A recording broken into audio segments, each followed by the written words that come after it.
Astagar. I'm going to introduce our speaker. We're very lucky to have Kayvon Gayola here today with us.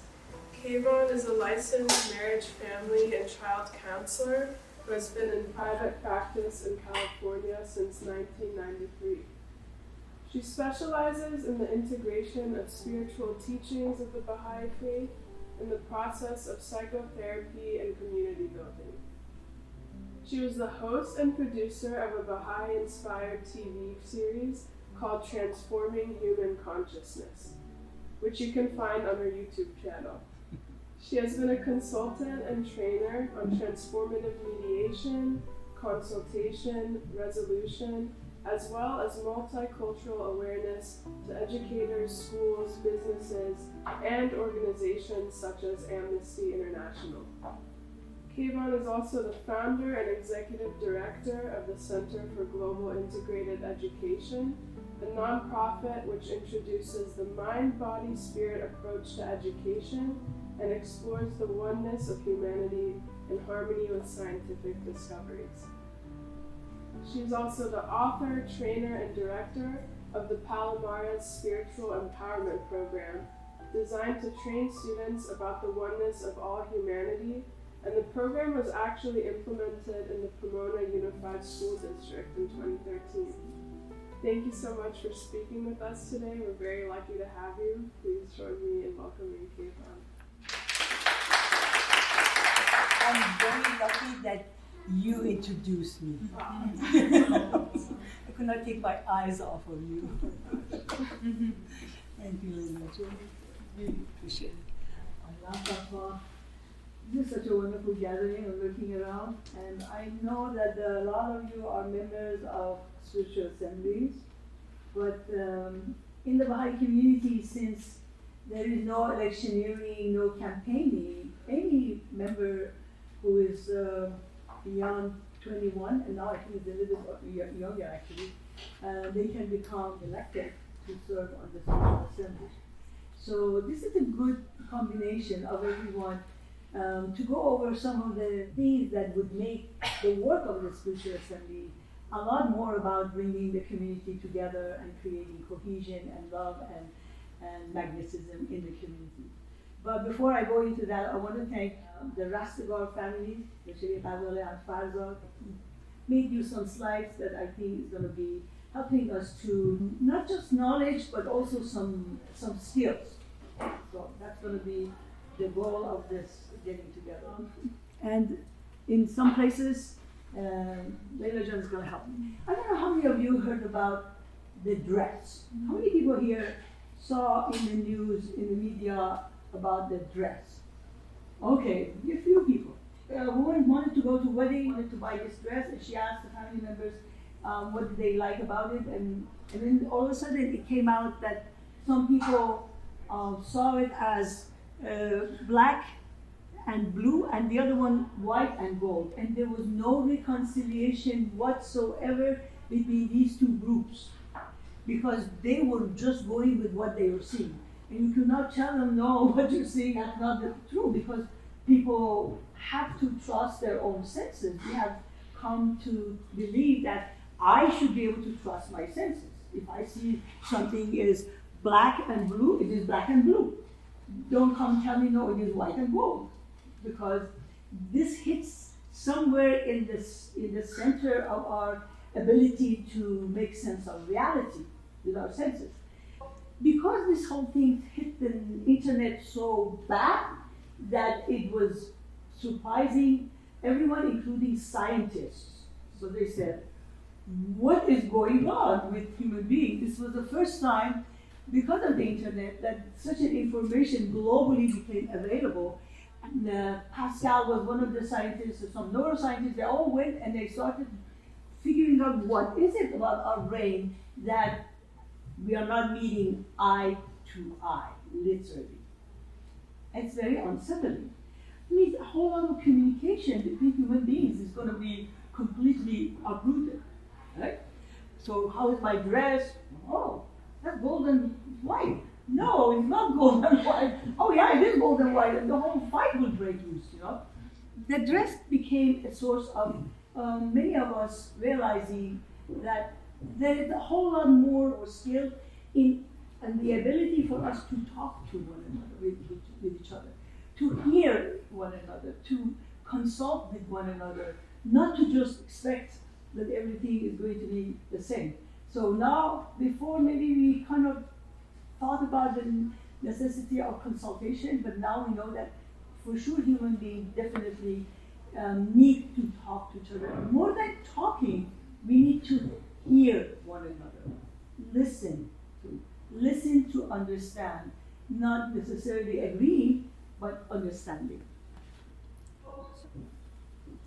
I was at a gathering with a whole bunch of new friends, and then we all were assigned to go to sit at a certain table, and the number of the seekers in that gathering was to such a degree that they kind of took over. The host had asked me, could you come and just observe and help me later on to figure out what is it that we are doing working, what is it that we might be able to do that would work better. I said, okay.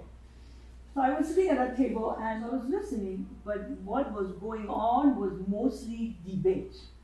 It was hot debate. It was no consultation. That means there was winners and there were losers. And I said, wow, this is interesting. We take it for granted in the Baha'i community that generally we are familiar with the whole notion of consultation. We listen and we share ideas and we hope that the other person would hear us and then we would come up with a result. And later on, I was talking to one of them and she said, how it was going? I said, well, I don't know, but this was a lot of debate. And she said, well, what's wrong with debate? I said, well, there is a winners and there's a losers in a debate. That's what debate is. And she said, no, but I was the best debater in the whole high school. She was basically offended. So I thought, oh, okay, I better back up because we haven't done enough to prepare the ground to have this kind of a conversation. So let's step back. But yeah, debate is a win-lose, but it's very common in the outside world. And what we don't in the Baha'i community, we don't debate. We consult. I mean, we listen to understand it. There is another thing in the hidden word. The Baha'u'llah says when two people argue, so we have the instruction, both of them are wrong.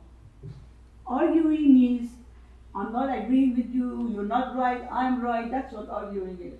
And so Baha'u'llah said, don't even worry about it because both of you are wrong. Because the goal in the Baha'i community is to reach unity. We are not that party, fighting, winning, losing, that kind of thing. We want to have the whole humanity, the whole family, the whole community, the whole school, the whole administration, whatever it is, to come along together, to rise together, to win together. Okay? In the writing, we hear that it says consultation turns conjecture into certitude. How many of you know the meaning of conjecture? What is conjecture? Anybody knows? Speculation, like speculation, guessing about something. Very good, exactly. So that means we don't have enough information. Basically, we go based on this. I mean, how can we do something like that? We don't have enough information. We cannot really be on the right. So yes, it's not enough. So consultation helps us to reach a better answer. And now, guess what? The social sciences have come to discover this now. That when they give a puzzle in the whole crowd, if a group of groups that work together, they come up with the answer much faster, much more correct. When individuals by themselves try to solve the problem, generally they're wrong, or they don't come as close. So it is almost like a confirmation of the teaching of Baha'u'llah for humanity that, yeah, we need consultation. We need all minds come together. A whole bunch of minds coming together, they figure out faster what's wrong, what's right. So groups have better success with finding answers to their problems. It is no longer a Baha'i idea. Okay?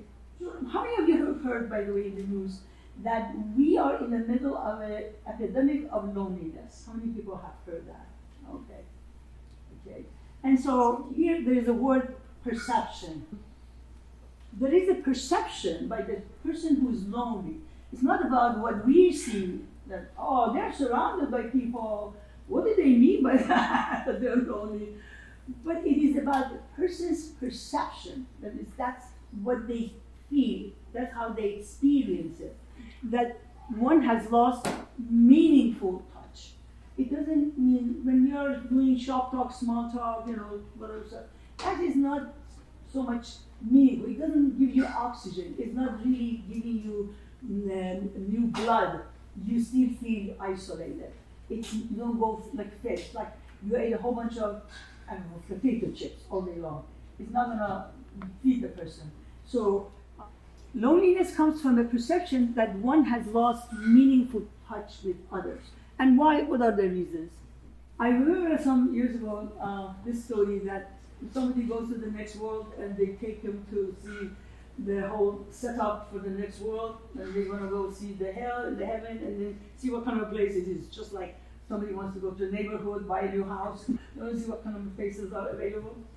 So they take this person to a room, and there's a big, beautiful table in the middle, and all kinds of food on the table, and there are people sitting on both sides of this table, around this table. They don't look very good. They kind of look pale and yellow and sunken cheeks and everything like that. And he then looks at this, each one of them have these long, forky hands like that. And they all go like that into the food, but they can't put it in their mouth, and so therefore nobody gets anything. So with all this abundance in front of them, they have no nourishment. And they are sad looking, yellow skin. And the guy who is giving the tour, he says, "This is hell." Okay? Then they go to the next room, and he said, the same table with the same food and the same lot of people sitting around this table, but they look nice and rosy cheeks and happy, and they very joyous, and the room has a special air, and they have the same forky hands. He says, "What's the difference?" And then he notices they all put their forky in the food and they feed each other across the table. He says, "This is heaven." It makes sense to us because we are created as human beings, being together and receiving love and food and nourishment from one another is not just a choice or is not a preference, but it is a need, actually. It is a need. That means we will not be able to mentally, spiritually, emotionally, psychologically, we cannot survive when we feel lonely. It brings everything, our immune system, the whole thing will crash because of not being able to feel loved. So it's all about the relationship. What conditions or interactions, now this is a question to all of you and I want you to participate. I would like this to be a kind of a conversation and participation because obviously if I talk and talk and talk, at some point you're going to be dozing off and you're going to be some other places and it's not going to be effective. And besides, just hearing is not going to be enough. There's going to be some actions. The first participation is to you, tell me, and I had this little conversation at lunch with some of one of the friends, and she was telling me, because we have, in the Baha'i community, we have some common issues that we all need to look at it and be able to find solution and resolve it, right? Because this is our community. We are the host. So what actions, interactions you appreciate about being part of the Baha'i community? I want to hear, what are some of the things that you appreciate, that it makes you feel good, that you want to go to the meeting, you want to go to the feast, you want to be part of it, so we can kind of hear from each other. Because hearing one another helps us to kind of assess how we're doing. That's how it is. So I want to hear about that. Who wants to start this conversation? Yeah. Visiting friends. Okay, very good. Okay, so Leila June, I think I need now your help here because we're going to write down these nuggets that you give so we know what is it that we need to do in order to make it successful. That's basically we are using ourselves in order to find the ways that we make the community more magnetic. Visiting friends. Okay, what else? Anybody else has any other ideas why is it that you would like or you prefer or you are excited to go to the Baha'i gathering? Yeah. Good food. Okay. Good food, exactly, very good. Yeah, and it's important. And by the way, I don't know how many of you know that, Abu Bakr tells us that there are two things that intensifies emotions. Intensifies it. And if you're sad, to become sadder. If you're happy, it makes you happier. And these two, both of them are part of almost all the ceremonial events of humanity. So, can you guess what they are? Food. One of them is food, the other one is what? Music, exactly. Music and food, Abu Bakr says, intensifies emotion, and you know that. Then he gives the example. He says, you want to send somebody to war, you better don't play for them, romantic something. You want to play a march. Boom, boom, boom, boom, because that's what they have to do. So, yeah, music, the right music. So I tell my patients, I said, when you are sad, or you have something that makes you worried, or you're not up complete, please don't listen to very sad music because it gets you further down. You want to basically listen to happy music, you want to go see good friends, you want to dance, you want to move your body so your body gets a different kind of message other than the one that you're feeling down. Okay, what else? What else is important for you in Baha'i community? I really like that a lot of times, like, it doesn't matter where in the world you are, and you look up like Baha'is, and you have a instant immediate family. I've done that many times. Like, I'm traveling and I just look up and see where the Baha'is are, and have showed up, and immediately there was an immediate connection, and I just got to make some new friends and really, really enjoyed being there and connecting with these people that have a common goal. Felt like I belong. So you mentioned one thing, is a common goal.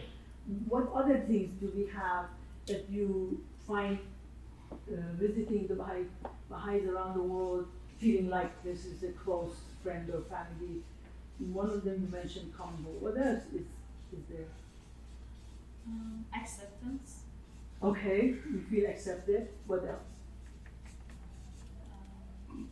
You guys can come up, by the way. Connectedness. Hmm?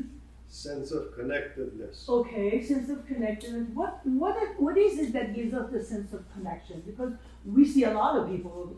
Do we feel connected with everybody that we meet? We have the same goals. Hmm? We have the same goals and aspirations. Common goals. Okay, we share goals. Okay, so what are some of the goals that come to mind? I think one of the things that I agree with Chapman is that the unity, the fact that we feel that everybody's part of our family. Okay. We want people when we, as you said, one of the things you Okay. asked, when feast, I have feast or we have a gathering, I look forward to seeing my family. So my community, my Baha'i community is my family. So the sheer fact that somebody says I'm a Baha'i means that it says that I have opened my heart and arm for anybody who has joined me in this whole belief that we are all one family.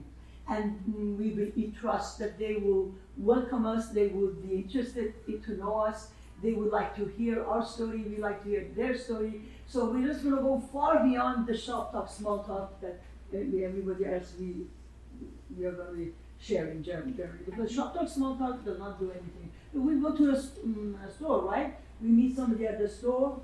Do we feel close to them? Not necessarily. We just want to buy something and then walk out, and there's not going to be any more. But you find somebody in the store who's buying something and they have a ring on their hand that says a Baha'i ring. What do you think about that? What comes to your mind all of a sudden? Yeah, like family.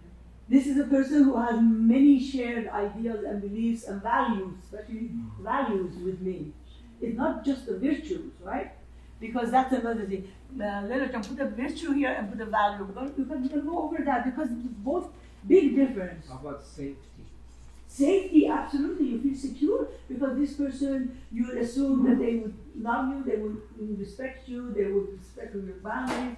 You know, we are not all perfect in life, but we assume that. I think the word that you used, trust, Uh-huh. was huge because immediately you feel like you can let your guards down and Yes. trust that Yes. person, like that Yes. you won't be harmed in Yes. a way, or Yes. you know. When do you feel that, this whole thing that you're talking about? Is it in your head or is it in your heart? Where is it? Heart. It is the heart. Yeah, it is the heart. This is not a cognitive anything. It is a feeling that basically it does not need negotiation. Just like somebody that you trust much about this person, a lot about this person. Okay, so virtues and values. We talk about virtues a lot, right? Humanity always have had the same virtues. Love, respect, and patience, and what else? What else is our virtues? Anybody here? Kindness. Kindness, what else? Truthfulness. Truthfulness, Cleanliness. cleanliness, okay, respect. All of these things have been with humanity from the very beginning, because most of the religions talk about. What changes and has been changing all the time are the values. How do you apply these virtues? For example, the time of Moses, right? We had tribal values, didn't we? We were very nice and kind to our own tribe. We respect them, we make sure that they are safe, we share food with them, we do all. But going outside of the tribe, what happened? War, you kill and pillage and rape and do whatever it is. So basically our virtues did not belong to those people who were outside of the circle of our values. So right now, in this world today, what kind of basically value do we have? Is our loyalty to all humanity? Or is it to just our tribe or our party or our whatever? America first. Okay. So that is very important to know that the thing that Baha'u'llah has revolutionized is changed the values for humanity, that no longer our loyalties are going to be to our own family and our own relationship and people who look like us or people who have the same amount of money or people who live in the same nation. No. Our loyalty is supposed to be what?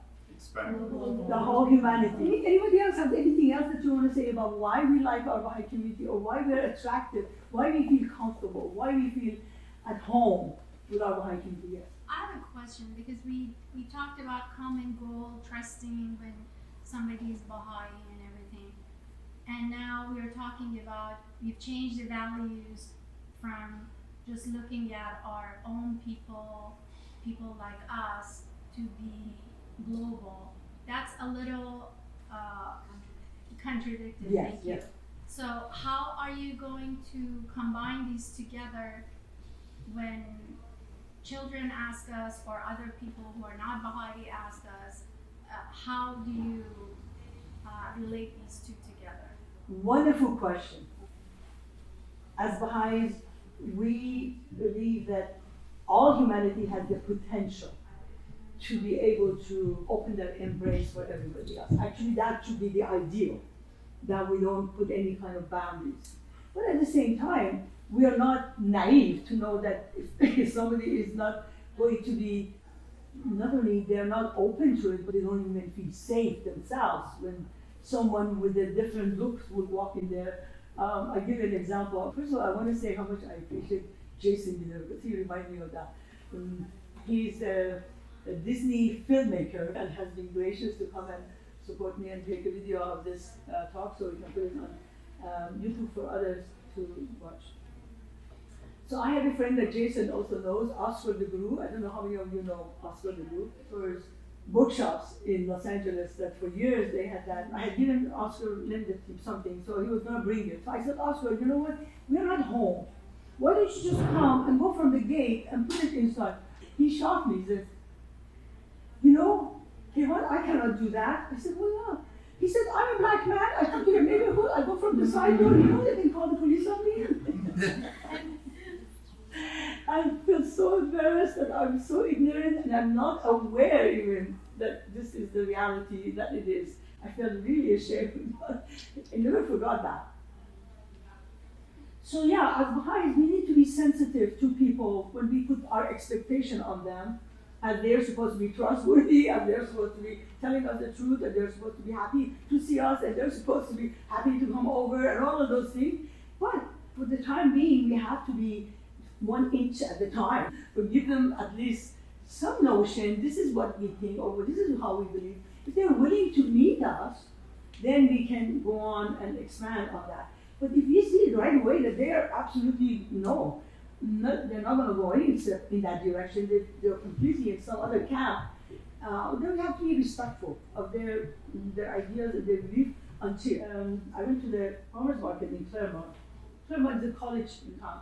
7 colleges, the whole atmosphere is affected by the presence of these colleges.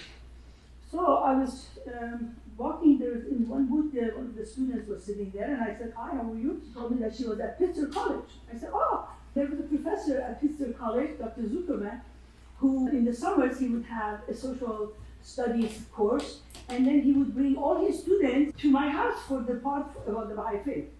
Every year I was supposed to give them an introduction, and then last time I put a whole bunch of books, hidden words, all kinds of stuff like that, and I told them, you guys take a few minutes, look at these books, and then find something that appeals to you, whatever, and then you talk about that, and then that'll be the introduction to the Baha'i faith." Okay. So they all got busy and they opened up the thing, and there was a Chinese girl, and it was fascinating what I learned from. One of them said, "I never ever heard this before. Look at here. It says that if you have a girl and a boy, and you can only educate one, the girl gets the preference." I'm amazed that there's a religion that says that. My religion, I'm a Jew, but they will not let me do that. My brother gets all the preference. I said, okay, this is interesting. But this Chinese girl, she picked up a Chinese prayer book. It says, "I love it here. It says, China, China, China. China is the country of the future." I really like that. Well, basically, what they came up, first of all, I realized what they like, what is it that they prefer or that they're sensitive to. The other one is that they taught me something that was important for me, and then they would go with whatever it is that they prefer, and they would talk about that more to others. Saying that Dr. Zuckerman was not coming, the girl said, no, Dr. Zuckerman, it actually, nobody talks together in the school. I said, what do you mean? This is university. You guys don't talk to each other? She said, no, not only we don't talk to each other, we don't talk to professors either. And they don't talk to us. I said, why? She said, because if we start talking, we will fight. We will fight. Guess what? About what? Do you think, can you guess? What are they going to be fighting right now at the universities? Politics. Yeah, it is politics, it is Israel, it is Palestine, it is a course training they want to do. There was no dialogue, but they only taught about the laws that you have to observe in order to open your mouth and say something, so that the other person does not get mad. Wow, I thought that's really interesting. So that was 2 hours. The first hour they gave again more instruction of how you should talk so that nobody else get mad, and then they opened it up. Oh my goodness, when they opened it up, for those of you who are Persian, it was seen as an ink. There were such grievances. The Palestinian guy was upset about what was going on about his situation. The Jewish guy was upset that, oh, I don't know, what am I doing here? I'm not even getting a job. And then there was an Armenian girl who said, Armenian in Palestine, and now I have no home. And it was all hell broke loose. Nobody would say a word because it would explode. I said to them, can I say something? I said, this is not unique to anybody. This is the whole humanity. We as whole humanity right now are not able to talk to one another. But we are cells of the same body, and we need to be able to communicate with each other. And we need to find the points that we agree with each other. And all of a sudden, there was a calm. And all of a sudden, the Jewish guy said, but they don't teach us about unity. They don't teach us about unity. The answer to your wonderful, important question is we cannot assume, out of respect for people who they believe where they are and their identity that they're defending is very, very important, and nobody should make any assumptions about where they are. So, just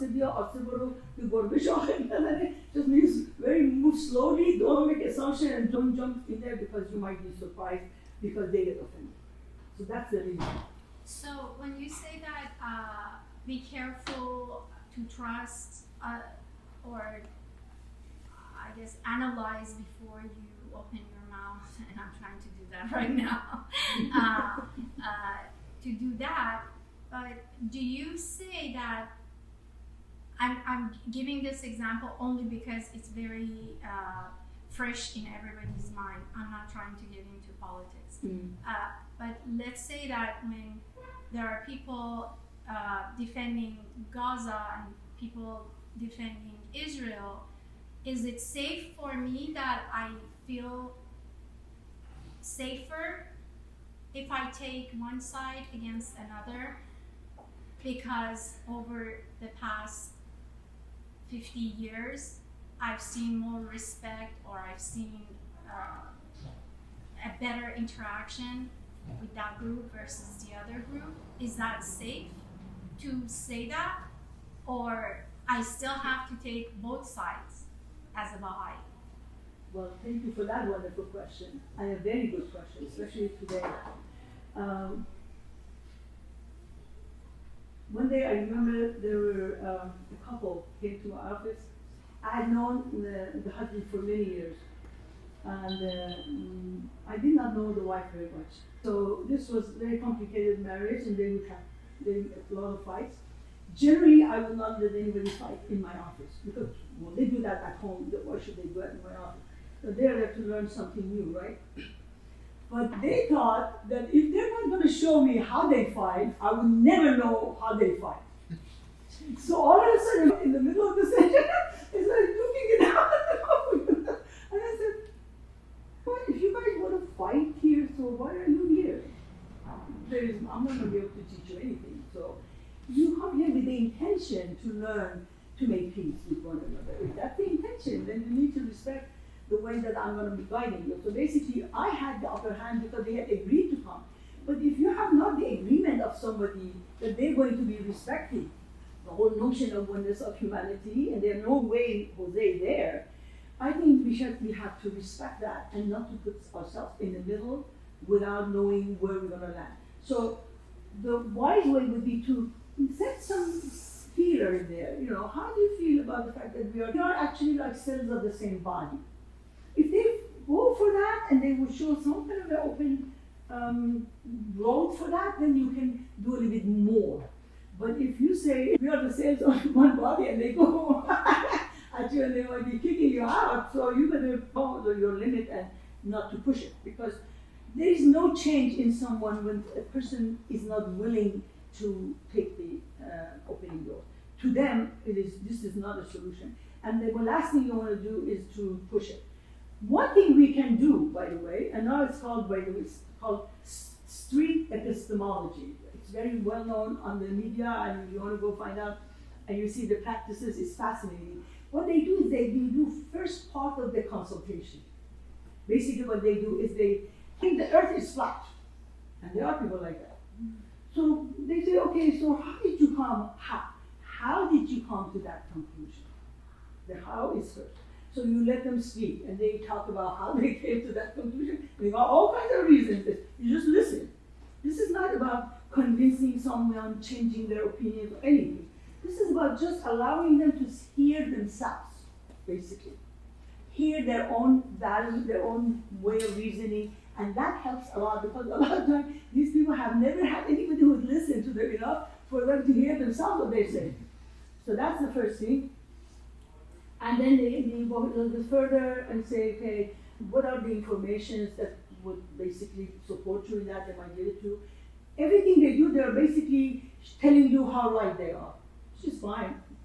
And then you say, okay, from 1 to 10, how sure you are that what you're thinking and what you're believing is absolutely true. And they might tell you what, 20, 8, 6, 7, whatever. And basically you just leave it as that, and you just give them an opportunity to sort out themselves. But going further, you want to be convincing them, you will have no chance, because they're already set in where they are, they're not ready. And in the faith, we also, we have that, how life says, it says, love me that I may love thee. If thou lovest me not, what happens? My love can in no wise reach thee. Know this, O servant. That means doors are locked, door is closed. Don't even worry, even if you are the son, you're not going to come in. Because the person who's sitting inside, they don't want you to come in. So you respect that. So the answer to your wonderful question is, tippy-toe first, taste the waters. If there is opening, go further. But if there's no opening, respect and that. Thank you. I hope that's okay. Okay, so listen. Now we are going to the next question. I want to hear from you. What do you think we could do better? We could do more better our Baha'i community. I know for sure that our Baha'i community is infancy. It can grow a whole lot. So, but what are some of the things you identify that should be more in the Baha'i community for people to feel at home? I know that we were talking, you have 50 people on the roster, 5 people come to the event. Where are they? Where are these other people? Where are they? Come. And how do we reach them? And I hear from people saying, nobody even knows that I exist. So what do you want to see more? Diversity. So tell me what do you mean by that and how you. Well, it seems that most of our meetings are only Persians, which is not right. Okay. So others don't feel welcome because everybody keeps talking in Persian. Okay, so let's see. Let's just do some role playing here, right? Let's say you're the person who's not coming, and I want to know why is it that you're not coming. So what would be one thing I would say to you that would appeal to you and doesn't come across as patronizing, like somebody said, they call me and they say, we want to come home with it and say prayers with you. I said, I'll say prayers with myself. Well, you have to come and say prayers with me. I don't even know you. Okay. So what do I say that you would be willing to talk to me even? How would I approach you? Do I call? Do I come, visit you? Do I do some homework beforehand to know who you are? What is it that I need to do in order for you to open your heart and tell me instead of me coming assuming that I'm going to go revive you? What do I do? Maybe in the beginning, less talking and more socializing and getting to know each other. Okay. And I really don't know. Okay, that's it. Feasts, less talking, more activities. Okay. Anybody else? I think one of my experiences when, and we are fairly, not new, but fairly new in this South Bay. And I've noticed, I've talked to a number of the Baha'is that are not active. And one of the things that we as our own family have done is we've identified certain people that we think are obviously have been very active, but now recently for family reasons or for whatever reasons they're not as active. And so we personally follow up with them and create that friendship, create that belonging, create that wanting them to be part of our family. And What do you do? What is it? phone calls, invite them personally, make intimate connection. Meaning So I when will you- call them as a friend. When you call, what do you say?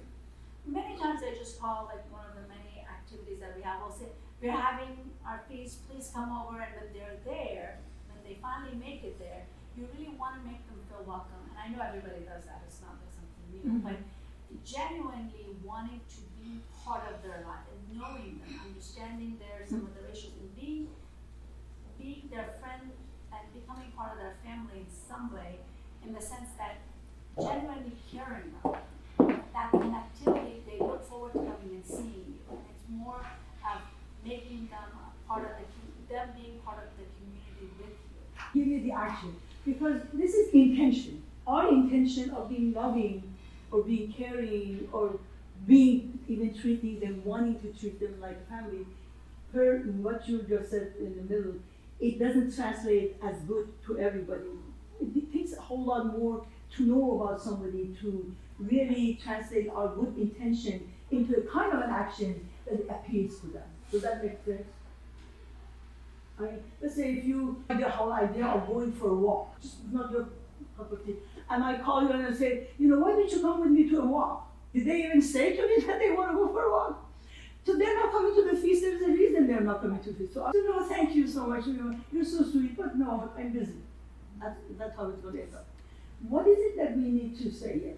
You could directly ask them why they haven't, but that sounds kind of intrusive. Like you could ask, how come we haven't seen you, or what is it that you are lacking from our community that you would like to see? Get Yes. They're one. Well, that's a great intention, but again, you're coming across the same subject as she mentioned. We don't know if they're at a point where they're ready to tell you that, because maybe they don't feel anymore that sense of closeness to even, maybe they don't even know themselves how to put it into words. I think getting to know them is probably the first step. Getting to genuinely know them. I think it sometimes, as you said, it becomes very superficial because we're trying to get them to come. It's not about them coming to the feast. It's about us understanding where maybe they have some health issues. Maybe they can't drive. Maybe, we don't know. So until we become friends and they feel comfortable enough to share that with us, then we can get some gain from that. And I think the genuineness of really wanting to know them before pushing them to come to the feast. Exactly. To know them means to know what? What do you need to know?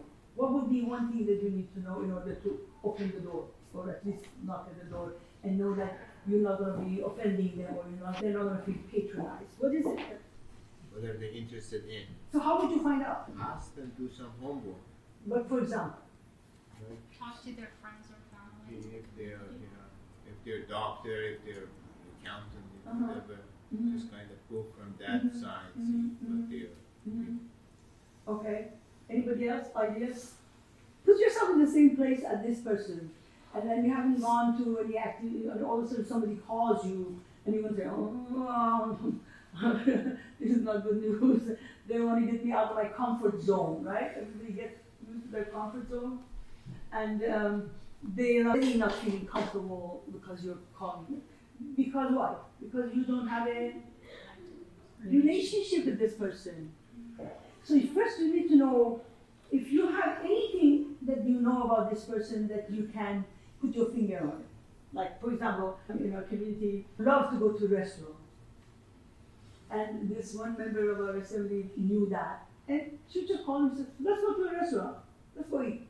That's it.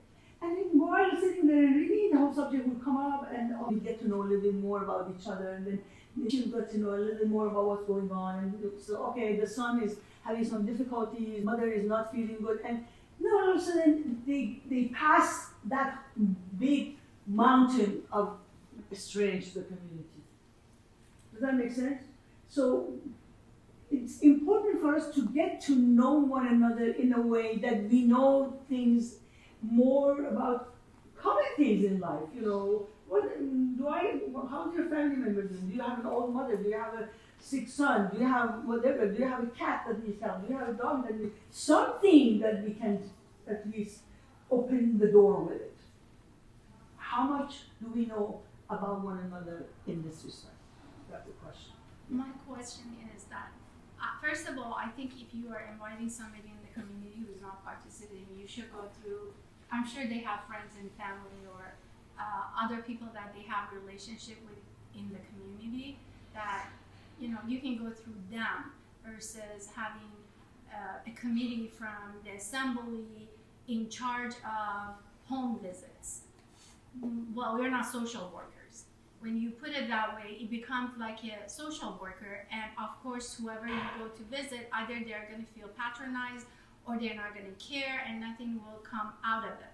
But the other thing that I really think it's in the Baha'i community is that even as a community, we don't have good, open relationship with each other. Though we are from the same community for 20 years, I don't feel comfortable to talk to many people in our community. I mean, not that we have any problem, but it's just that our interaction and our relationship after all these years still very limited to the feast, to the elections, to Baha'i gatherings and all of that. So when you're trying to bring in somebody who's totally is not even going to the feast and you go have a home visit with them, nothing comes out of it. So it's not just bringing out, so what I'm trying to say is not just bringing in people who have been out. People who are in are still not really in. So let me see if I understand you correctly. You're saying, within the Baha'i community, many of us are having a shop talk, small talk kind of a frame of relationship. Right, pretty much. And that's why we say that we don't have diversity, because as soon as we get together, whoever's Persian get together, whoever's non-Persian get together, whoever's young together, who's old together. So we are even separated like that. So what kind of activities, and that a whole lot, because I see that all around, actually globally. It's not. So what is it, one of the things that come to your mind that we can do to make a dent into this shop talk, small talk, so we can laugh together, set aside this whole thing, yes. Well, maybe this is a good time for me to share a story, a success story. So our 3 members of our assembly decided we would be the home visit team, and we picked 3 people that none of us have ever met, the complete unknowns. We kind of were hoping that we would just find out that they don't live in Torrance anymore and we can write them off, right? But the first place we stopped, it was a man who has been on the list for 20 years. None of us have ever met him. And we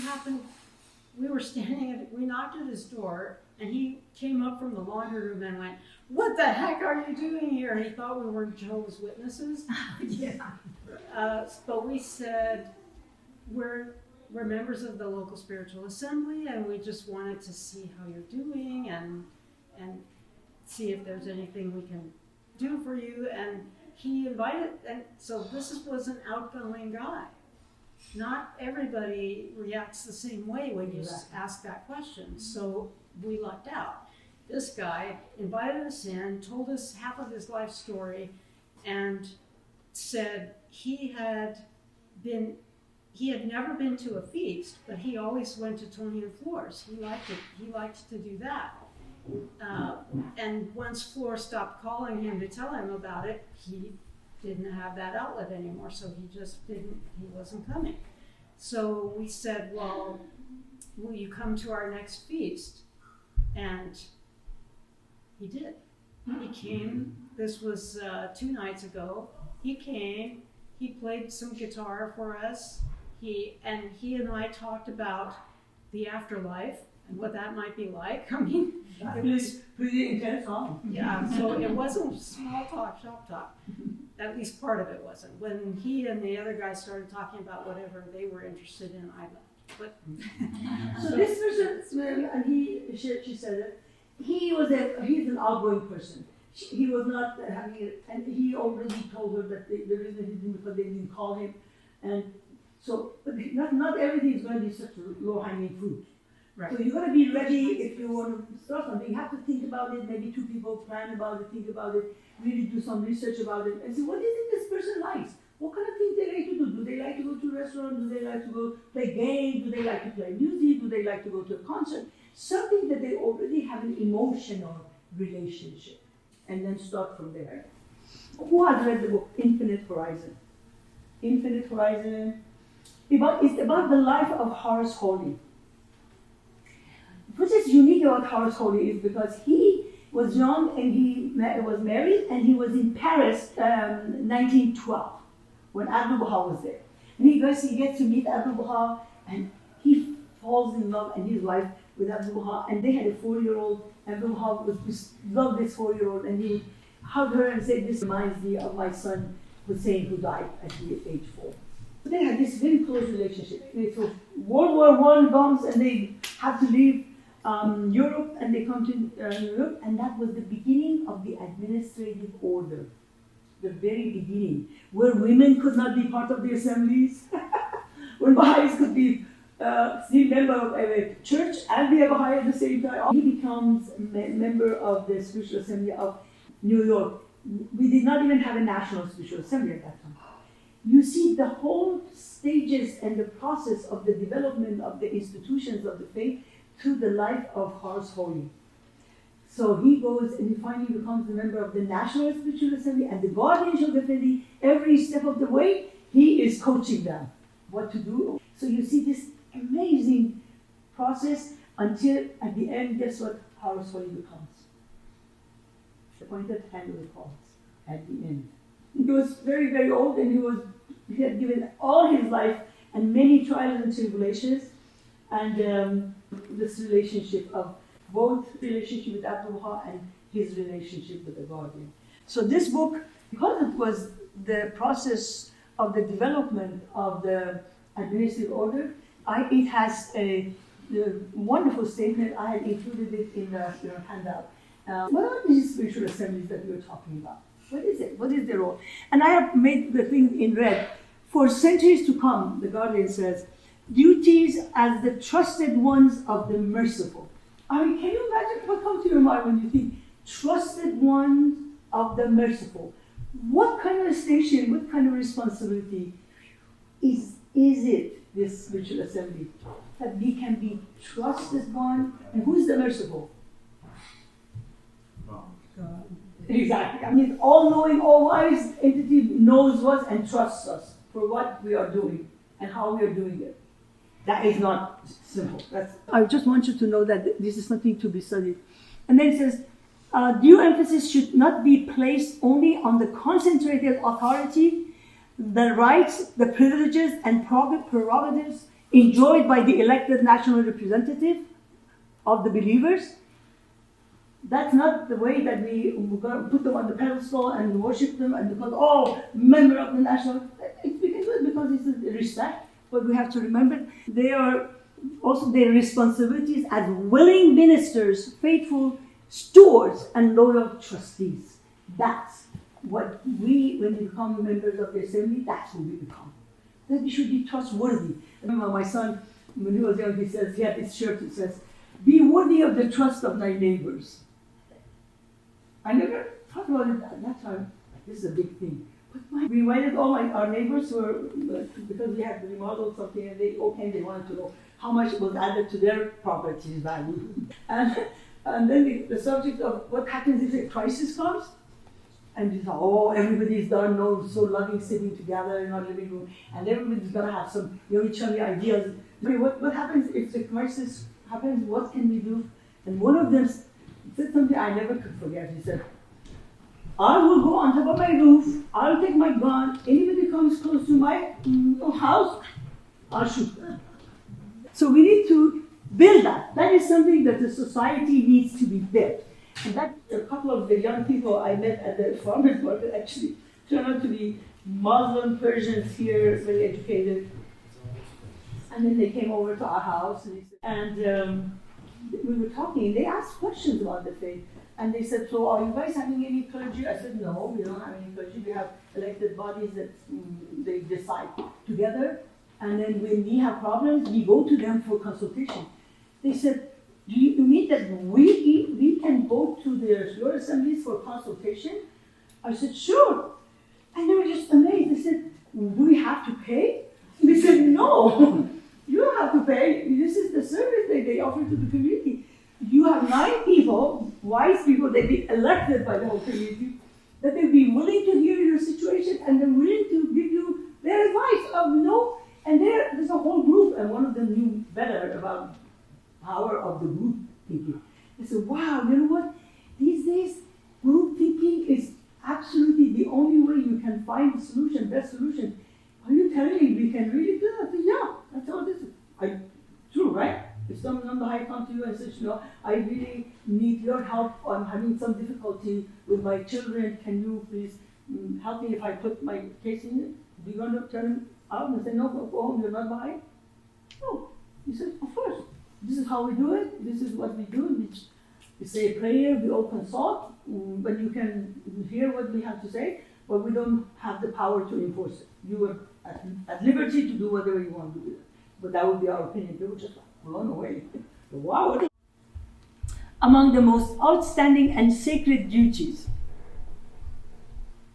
incumbent upon those who have been called upon to initiate, direct, and coordinate the affairs of the cause are those that require them to win by every means in their power the confidence and affection, that word I want to affection, of those whom it is their privilege to serve. That's who we are as the spiritual assemblies. We need to win the affection of the friends. How do you win the affection of the friends? What is your your steps? What is your way to do it? And we talked about it earlier, right? That you need to know them. You cannot win the affection of anybody if you don't know them. And theirs is the duty, and this is very fascinating, to investigate and acquaint themselves with the considered views. So this is your responsibility as member of the assembly, right? You need to investigate and acquaint yourself with the considered views, the prevailing sentiment, the personal convictions of those whose welfare it is their solemn obligation to promote. So let's say you guys, all of us at assemblies, it's our responsibility. We're sitting here to know what the people in the community think. Do we know what John thinking over there? Do we know what somebody else is worried about right now? Many of us don't. And I said, theirs is the duty to purge once for all their deliberations and the general conduct of their affairs from that air of self-contained aloofness, from the suspicion of secrecy, the stifling atmosphere of dictatorial assertiveness. In short form, every word and deed that might savor of partiality, self-centredness, and prejudice. Who is saying this, Steve? This is Shoghi Effendi telling the Baha'is who are serving as members of the National Spiritual Assemblies. This is so much protection for us as a community and as an institution of the faith. This is for our protection. By the way, these are in your handouts, so you can. Theirs is the duty, while retaining the sacred and exclusive right of final decision in their hands, so they have that, to invite discussion, provide information, invite the community members to come. Invite people and say, we would like for you to come and help us within the assembly to tell us what are some of the things we are not doing that you guys are not coming. Why not?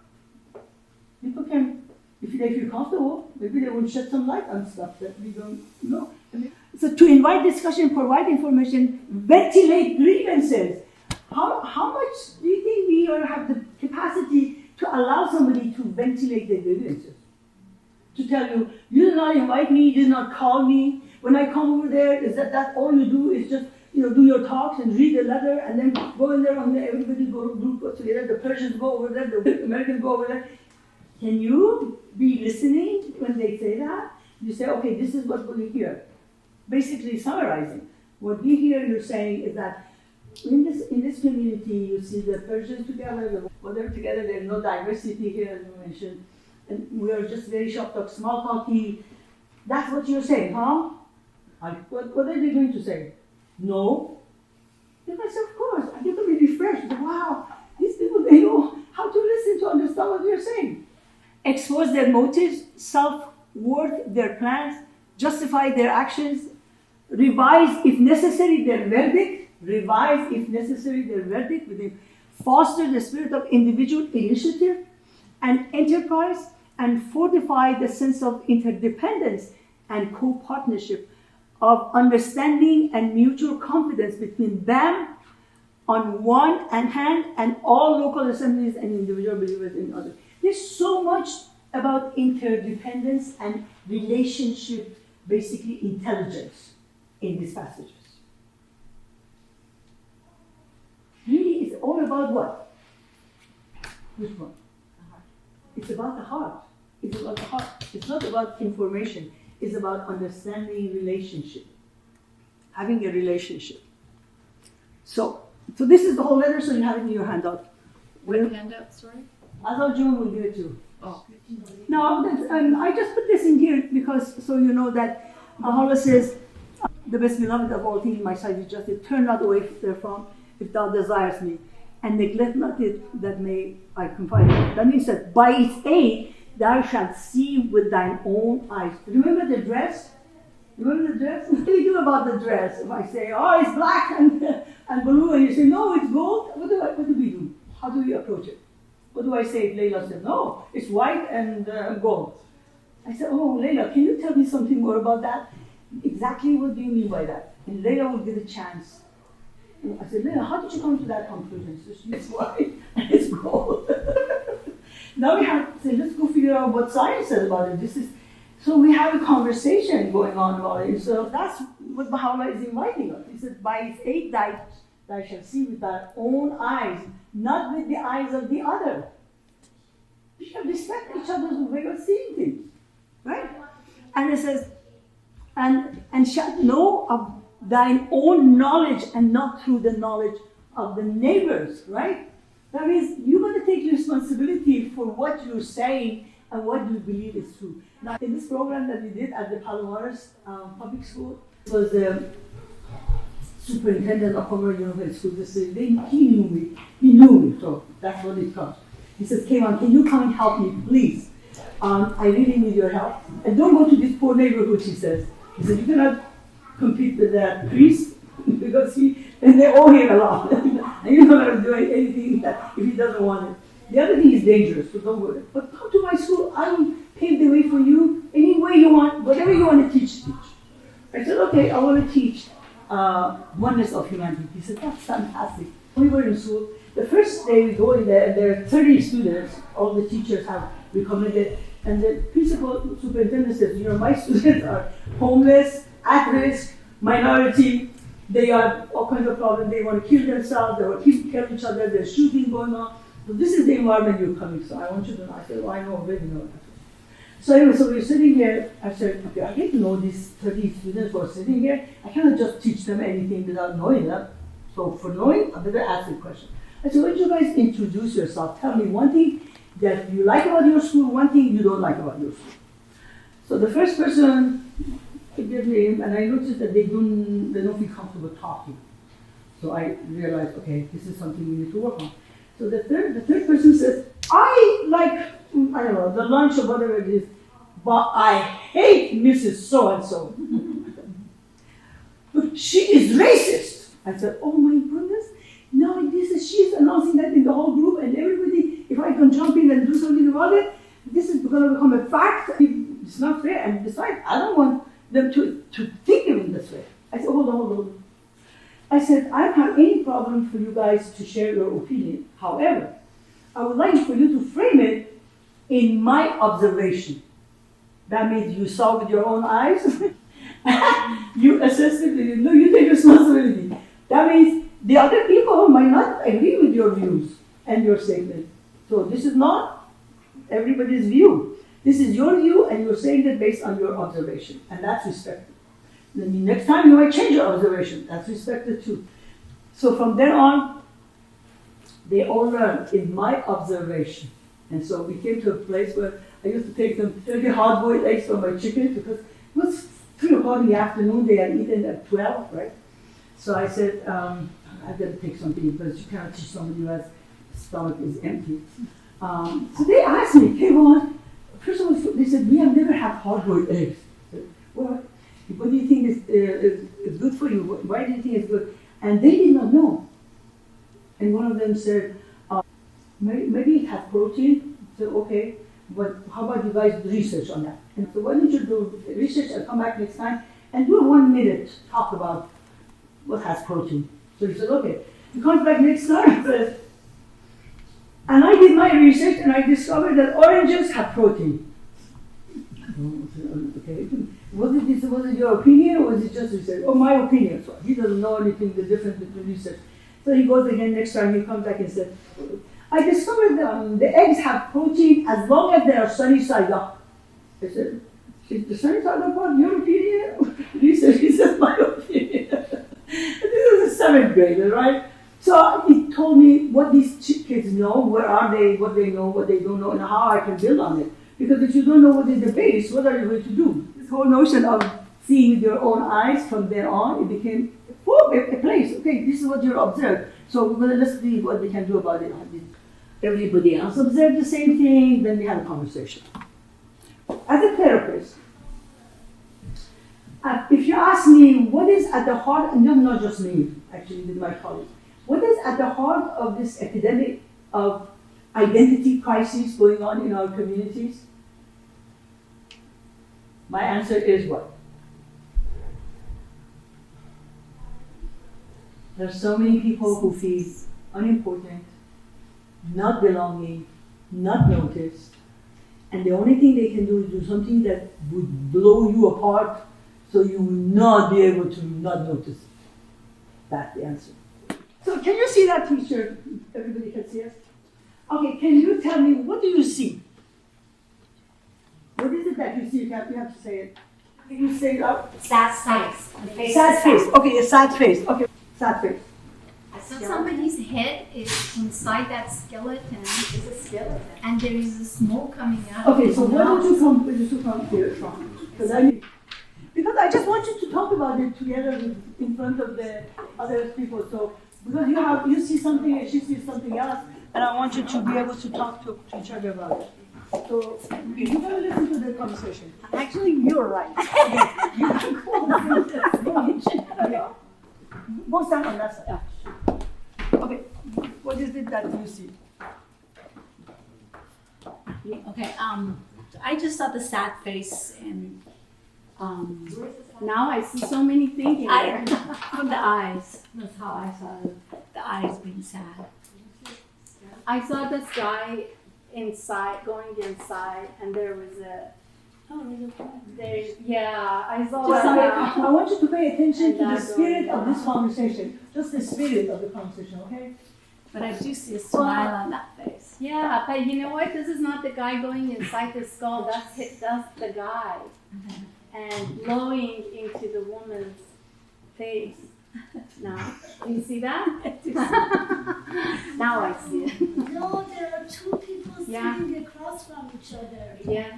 There's Oh, there's a wow. man and a That's woman. so cute. No, Now I it's see it. not. It's not a guy going inside. No, it's just the head. Yep. They're the head, Their hats. their hats, their turbans. With the hats, which are Yeah. the eyes of this. And that there's their body. You can Right. Their body and I their saw hands. this one. And this I is saw a this candle.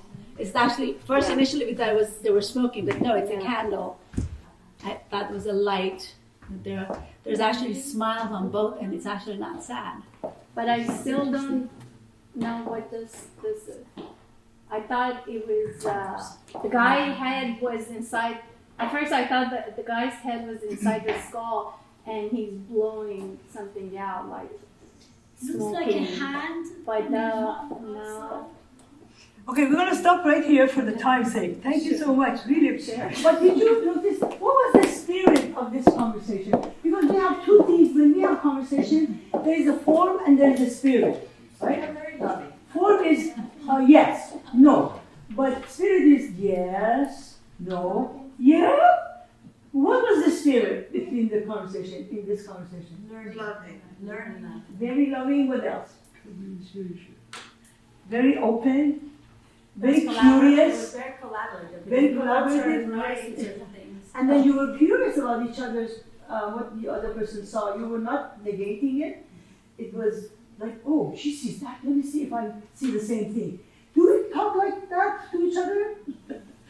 How often do we talk like that to one another? About anything. What did you say? She said always. Okay. Now let me just see. So this is, by the way, this is a chart for listening, and that means when we hear somebody saying something, we have a judgment because the brain cannot stop not having judgment. It's impossible because people don't make any judgment. I mean, this is an instrument for judgment, but you can suspend the judgment. You can say, okay, you saying this is two people? Oh, I don't see that. Let's see. Oh, okay, yeah, exactly. That's what suspension is. Okay. So you can suspend judgment, and then you can ask more than you did. Yeah, please, what does you see? And then somebody over there said, oh, and I see that, and you're like, oh yeah, exactly. So it was becoming more of a consultation process. And then summarizing at the end, you say, okay, so you see you see a skeleton, you see two people, whatever it is, and say, The more you get, that means you're on the right track. If you get no, that means you're not on the right track. So just pause, change your thing. And then asking open-ended questions. So there are two questions, kind of close-ended is, does your knee help? You 3-year-old falls, you want to know right away if this is broken or is on your toes. No. Was something slippery? No. So you know all this. But open-ended question is when you say, how is it feeling? So the 3-year-old cannot really give you a lot of information about that. Generally, children are a lot easier to close-ended question. Yes, no, whatever, that you give them direction. But older, you say, okay, how's your back feeling? How's your hand feeling? How's this feeling? How's that feeling? So they can give you a lot more information. But for adults, open-ended question always works better. You give them room. And people that you want to go invite to come to the feast, you must learn the art of open-ended question. We just wanted to know, we missed you. We wanted to know how you're feeling. How is everything going? What would be one thing you'd like to do if we have some time together during the day? Or is it better to just come, just to spend a few minutes together, having fun? Just open-ended questions, a lot of that, and see what happens, what comes up. Sometimes we don't say something negative, but 75% of our communication is what? It's body language. It's body language. Yeah, there's a picture of this old woman driving her car, and there's a dog sitting next to her. And they said, the dog looks like, oh. And they said, when you look at that dog, you know that this woman has to stop driving because the dog is petrified. Okay. So what I want you to do is, there are 10 items in there, right? I want you to pair them any ways you feel there is a relationship between these two items. So you notice that there are 3 ways to pair. One is with shape, the other one is with function, and the third one is metaphoric. We had very few metaphoric pairing here. The only one that they did was the angry one and the tea kettle. That was the metaphoric. And metaphoric thinking, generally women do more than men because it's a very right brain activity. Okay? So the writings of the faith is so full of metaphors, right? And then one of them is you're the royal falcon. Have you guys heard that passage? And Baha'u'llah refers to himself the royal falcon on the list of what, but Abdul calls us royal falcons. So what I want to ask you first is, what is a falcon? What comes to your mind when you think of falcon? That's, by the way, a technique of opening up, consulting together, opening up a whole concept so we can gradually become more aware of what is it that the group thinks about. What comes to your mind? So, High soaring. High soaring, okay. Ego. Ego, okay. Power. Powerful, okay. What else comes to your mind? Predator. Predator, okay, very good. What else? Strong sight. Strong sight. Okay, very strong eyesight, okay. What else? People train them, right? They train them to. That's why Baha'u'llah says you are the royal falcon on the wrist of the Almighty. Yeah, so you train the king, basically. The king, you train it. Okay, what else? What else comes to your mind when you think about? Solitary. Alone. Are they? Oh, alone. Majestic. Majestic. Who is he hunting for? Bad people? I don't know. He's hunting for the master. He's hunting for the. Oh, for the master. For the which is The who? Almighty. Which is the king. So this is metaphoric thinking. The falcon is a bird of prey who goes and hunts whatever it hunts, but he does not hunt it for himself. He brings it and puts it right in front of the feet of the king, because the king is the one that the falcon serves. That's why the Abuha uses the metaphor for us. You are the royal falcon on the wrist of the Almighty. So we don't, what do we hunt as Baha'is? What do we go for? Hearts. Heart of who? Everyone. Everyone. We are basically in charge of going and bringing the hearts of people and putting it in front of the Almighty, the Master. That's who we are. How many of you have an image of a falcon in your mind? Great. I want you to have half a minute to draw your falcon. From your, whatever it is in your mind, I want you to draw it. Half a minute. Go ahead. Please go ahead. This is going to be our last activity, by the way, because we are running out of time. Anybody needs more time? Nobody needs more time? Okay, I have a question. Can you see your falcon? Okay, very good. Let me see. Okay. Okay, so I'm going to ask you one between the falcon on the paper and the falcon in your imagination? Mine is very metaphoric. Nobody explains to me. That's not the meaning of metaphoric. That's okay. The falcon in my imagination is much more powerful and majestic Exactly. than this one. This is what I want us to remember. Whatever it is that we are in our own imagination, it is a lot more what? Perfect than what other people see. A lot more perfect than what other people see. So let's be humble about how perfect we are, even though we have it in our imagination.